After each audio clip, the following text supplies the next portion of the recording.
اي شخص اليوم سولتيه اشنو السبب اللي جعل الطلاق يكثر، غيجاوبك مدونات الاسره، سواء زوج او زوجه. بمعنى يقول لك مدون ما راضينش على هاد النصوص القانونيه اللي كاينه في مدونه الاسره اليوم، وما راضينش على التفعيل ديالها في المحكمه، حيت كان واحد العنصر مهم جدا في المسار ديال الطلاق، مهم جدا لا يفعل، وهي المساعده الاجتماعيه.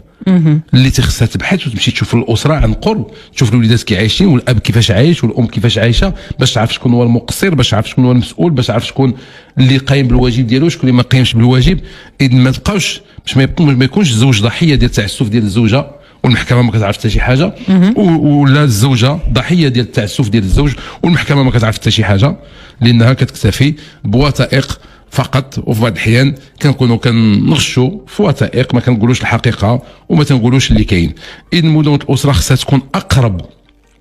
من الاسره، اقرب من الاطفال، اقرب من الزوج، اقرب من الام، اقرب من الاب، اقرب من الام،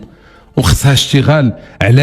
اتساع واستشاره ديال المسؤولين بزاف والمتدخلين والمجتمع المدني والجمعيات ديال النساء اللي هما مطلقات والنساء اللي معنفات والرجال المعنفين والرجال المطلقين والمطلقين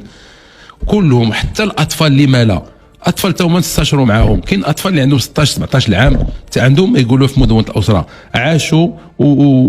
وقاسوا مع الاب والام ديالهم وما في مسارات الطلاق، حتى هما تيخصنا نستمعوا لهم باش نخرجوا بواحد المدونه اللي تكون كتستجب ما اكثر الى التوازن الاسري، لان بالتوازن الاسري باش غنبنيو توازن مجتمعي.